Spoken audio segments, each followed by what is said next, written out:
आकाशवाणी लखनऊ से प्रस्तुत हैं प्रादेशिक समाचार।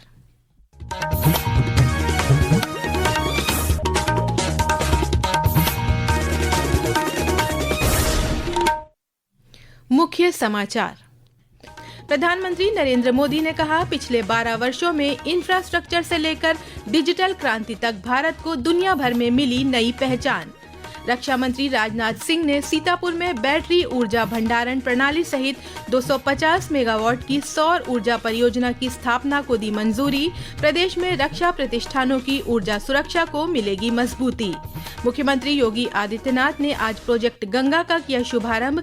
कहा, ग्रामीण और अर्ध शहरी क्षेत्रों में डिजिटल कनेक्टिविटी को इस पहल से मिलेगा बढ़ावा। और उत्तर प्रदेश पुलिस कांस्टेबल सीधी भर्ती 2025 की लिखित परीक्षा दूसरे दिन शांतिपूर्ण ढंग से हुई संपन्न। अभ्यर्थियों की सुविधा के लिए पूर्वोत्तर रेलवे का वाराणसी मंडल चला रहा है 8 विशेष रेलगाड़ियां।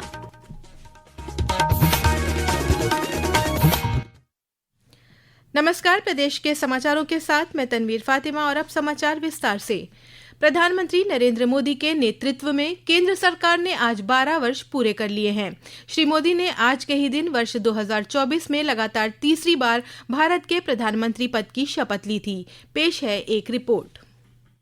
प्रधानमंत्री ने आज सोशल मीडिया पोस्ट में कहा कि सरकार के बीते 12 वर्ष विश्वास, विकास और जन कल्याण को समर्पित रहे हैं। अथक प्रयासों का ही परिणाम है कि इंफ्रास्ट्रक्चर से लेकर डिजिटल क्रांति तक आज देश को दुनिया भर में एक नई पहचान मिली है। श्री मोदी ने लिखा कि विकसित भारत के संकल्प को साकार करने के लिए सेवा, सुशासन और समृद्धि के पथ पर निरंतर आगे बढ़ते रहेंगे। गृह मंत्री अमित शाह ने कहा कि प्रधानमंत्री मोदी के नेतृत्व में पिछले 12 वर्षों में भारत ने गरीबों के कल्याण और अभूतपूर्व विकास दोनों को एक साथ साकार होते देखा है। मुख्यमंत्री योगी आदित्यनाथ ने प्रधानमंत्री को बधाई देते हुए सोशल मीडिया पोस्ट में कहा कि राष्ट्र सेवा, सुशासन और जन कल्याण को समर्पित इस 12 वर्षीय परिवर्तनकारी नेतृत्व ने अंत्योदय की भावना को साकार करते हुए भारत को आत्मविश्वास, आत्मनिर्भरता और नई ऊंचाइयों पर प्रतिष्ठित किया है। श्री योगी ने लिखा है कि ये कालखंड पारदर्शी, उत्तरदायी और संवेदनशील शासन के माध्यम से जन आकांक्षाओं की पूर्ति का एक प्रेरक अध्याय है। समाचार कक्ष से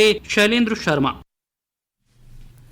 केंद्र में एनडीए सरकार के 12 वर्षों के कार्यकाल में विभिन्न प्रमुख क्षेत्रों में किए गए प्रयासों पर आकाशवाणी समाचार एक विशेष श्रृंखला प्रस्तुत कर रहा है। आज के अंक में हम स्वास्थ्य सेवाओं के क्षेत्र में सरकार के प्रयासों की जानकारी देंगे।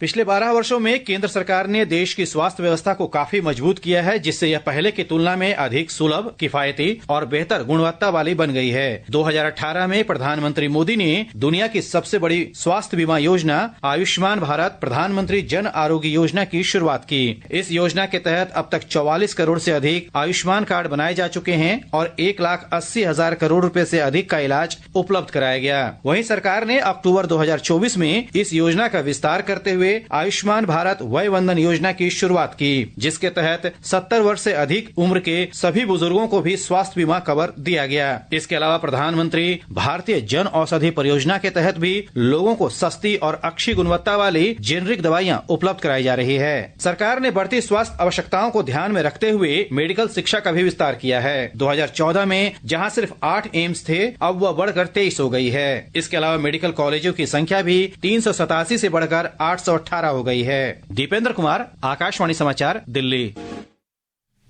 भारत सरकार के उद्योग संवर्धन और आंतरिक व्यापार विभाग के संयुक्त सचिव जयप्रकाश शिवहरे ने आज लखनऊ में संवाददाता सम्मेलन में कहा कि केंद्र की मौजूदा सरकार के 12 वर्ष पूर्ण होने पर सरकार ने जन विश्वास के तीसरे चरण के लिए पहल शुरू कर दी है।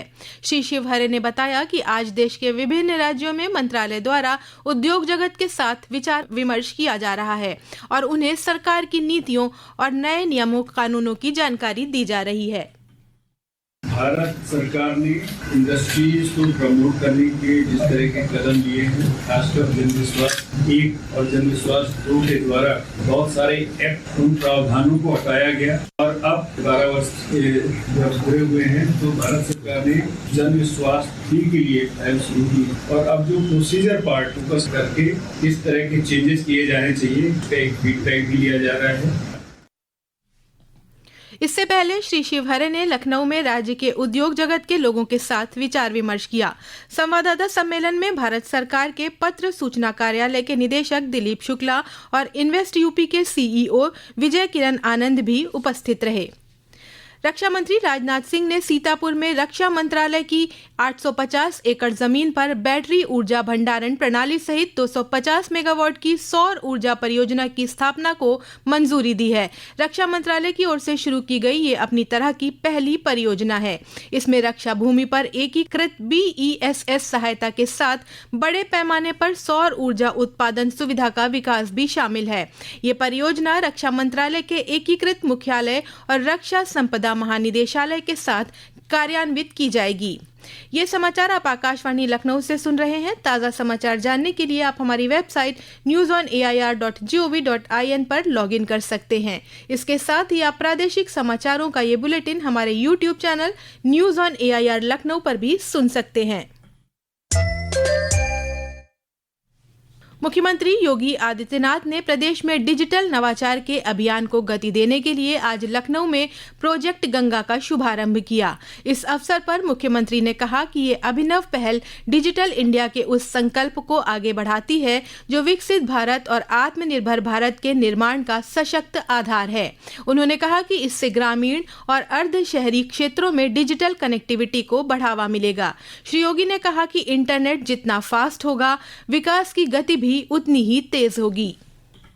इंटरनेट जितना फास्ट होगा उतनी ही डेवलपमेंट की गति भी फास्ट होती हुई दिखाई देगी और लोगों के जीवन में भी उतना ही व्यापक परिवर्तन होता हुआ दिखाई देगा। हम लोगों ने प्रधानमंत्री जी के इस विजन को आगे बढ़ाने के लिए कई चरणों में पूर्व में काम किए थे। खासतौर पर ई-ऑफिस की हमारी संकल्पना, लैंड रिकॉर्ड की डिजिटाइजेशन की कार्रवाई हो या फिर प्रदेश के अंदर डिजिटल पेमेंट के कार्यक्रम को आगे बढ़ाने का कार्य हो।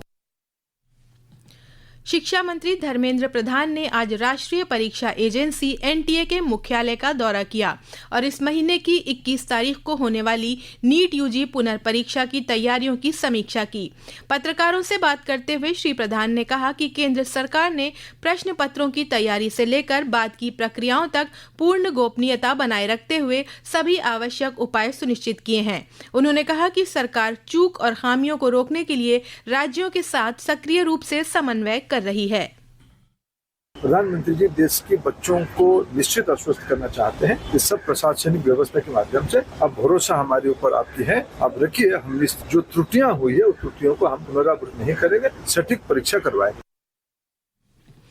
उत्तर प्रदेश पुलिस कांस्टेबल सीधी भर्ती 2025 की लिखित परीक्षा दूसरे दिन भी कड़ी सुरक्षा के बीच 2 पालियों में सकुशल संपन्न हुई। प्रदेश के सभी 75 जिलों में बनाए गए परीक्षा केंद्रों पर CCTV की निगरानी में परीक्षा करवाई गई, जहां सघन जांच के बाद अभ्यर्थियों को प्रवेश दिया गया।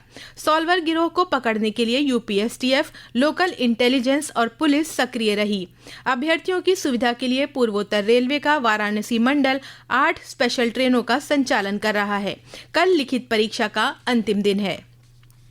ज्येष्ठ माह के छठे बड़े मंगल पर आज राजधानी लखनऊ के प्रमुख हनुमान मंदिरों में सुबह से ही भक्तों की भीड़ देखने को मिल रही है। बड़ी संख्या में श्रद्धालु जयकारों के साथ दर्शन पूजन कर रहे हैं। वहीं शहर में कई स्थानों पर भंडारों का आयोजन किया गया है। अयोध्या स्थित हनुमानगढ़ी मंदिर में भी आज बड़ी संख्या में भक्त दर्शन पूजन कर रहे हैं। प्रदेश में भीषण गर्मी का दौर जारी है। मौसम विभाग ने कल प्रदेश के पश्चिमी और पूर्वी संभाग के कई जिलों में लू का येलो अलर्ट जारी किया है। विभाग के मुताबिक इन क्षेत्रों में कई स्थानों पर मेघ गर्जन के साथ ही वज्रपात और तेज हवाएं भी चल सकती हैं। और अंत में मुख्य समाचार एक बार फिर। प्रधानमंत्री नरेंद्र मोदी ने कहा, पिछले 12 वर्षों में इंफ्रास्ट्रक्चर से लेकर डिजिटल क्रांति तक भारत को दुनिया भर में मिली नई पहचान। रक्षा मंत्री राजनाथ सिंह ने सीतापुर में बैटरी ऊर्जा भंडारण प्रणाली सहित 250 मेगावाट की सौर ऊर्जा परियोजना की स्थापना को दी मंजूरी। प्रदेश में रक्षा प्रतिष्ठानों की ऊर्जा सुरक्षा को मिलेगी मजबूती। मुख्यमंत्री योगी आदित्यनाथ ने आज प्रोजेक्ट गंगा का किया शुभारंभ। कहा, ग्रामीण और अर्ध शहरी क्षेत्रों में डिजिटल कनेक्टिविटी को इस पहल से मिलेगा बढ़ावा। और उत्तर प्रदेश पुलिस कांस्टेबल सीधी भर्ती 2025 की लिखित परीक्षा दूसरे दिन शांतिपूर्ण ढंग से हुई संपन्न। अभ्यर्थियों की सुविधा के लिए पूर्वोत्तर रेलवे का वाराणसी मंडल चला रहा है 8 विशेष रेलगाड़ियां। इसी के साथ प्रादेशिक समाचारों का ये बुलेटिन समाप्त हुआ। अगला बुलेटिन रात 8 बजे FM पर प्रसारित किया जाएगा।